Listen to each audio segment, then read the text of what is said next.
We spent an awful lot of time in the last few months in-house working on the fiscal issues facing the city.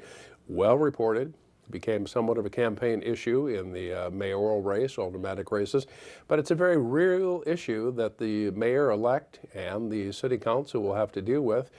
There is very limited debt capacity. By that we mean there's very little money the city can borrow in the next few years before it reaches its debt cap as prescribed by law. So we have spent quite a bit of time developing strategies. Some of it's been reported at the Finance Committee. Some of it will be reported in the near future at Finance Committee concerning the reallocation of tax incremental dollars, but we'll talk more about that at City Committee in the very near future.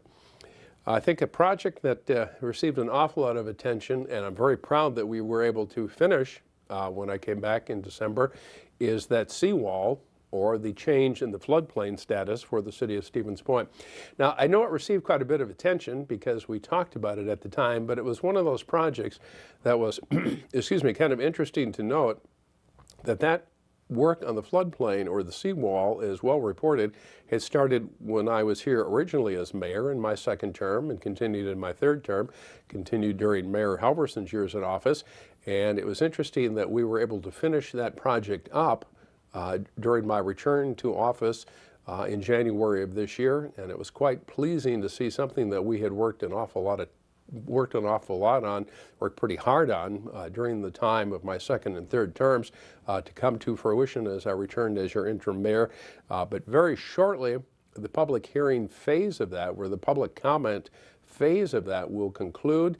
Then it will be back to the Plan Commission likely in May, and then very shortly thereafter, that part of the city which has so long been in the floodplain, and we've talked about it before, will come out of the floodplain.